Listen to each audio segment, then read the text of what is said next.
I'm here with Sir James Wolfensohn. Tell me what you think the role Israel plays is in the global economy. Well, it's very small. It is, in terms of its reserves, I think it would rank 40 or 50th in the world. In terms of its trade and interchange with other countries, I think it has some specializations which are very good in technology, in science, in exports of various agricultural products.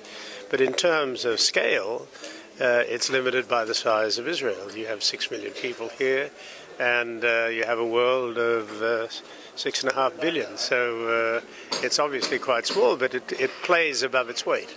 And I think is highly regarded in terms of the way the economy is run. I think Stan Fisher does a terrific job. And so it has an influence beyond just the size. What do you think has been why do you think Israel has had the ability to sort of overcome the global economic recession that we've seen? Well, I think Stan Fisher has been part of it. I think you have had a narrow base that you've been able to support. You haven't had a lot of poor people, although you've had some, and you've been able to get rid of some.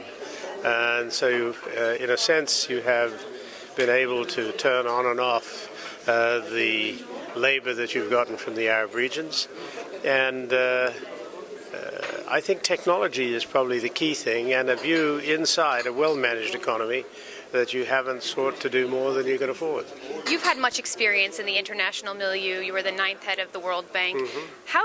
How do you perceive Israel's sentiment around the world in those kind of circles? I think pretty low at the moment. I think it saddens me, but I think not a lot has been done by Israel in terms of trying to win the affection of the world. What should be done, in your opinion? Well, let me start with the countries that I used to be associated with, which are 53 countries in Africa. For many years, Israel was probably the most supportive of countries outside Africa in terms of helping them with agriculture, with education. You couldn't go to Africa without meeting a few Israelis. That changed dramatically in the last decade. Why do you think that is? Well, it must have been a matter of Israeli policy, but the number of people that you sent out diminished substantially.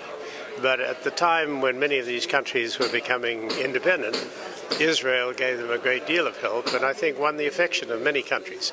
There are still some African countries that think very highly of Israel, but there's also a sweep of Islam in many countries in Africa, and more recently a very great push by the Chinese, and a great push which has always been there by the Indians.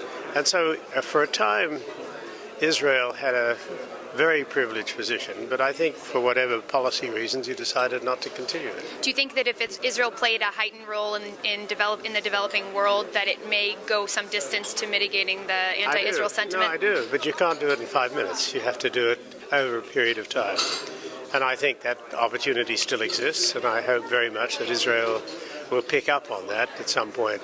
The other thing is you've got to train your next generation of people not just to look at Tel Aviv and Haifa, but to look outside.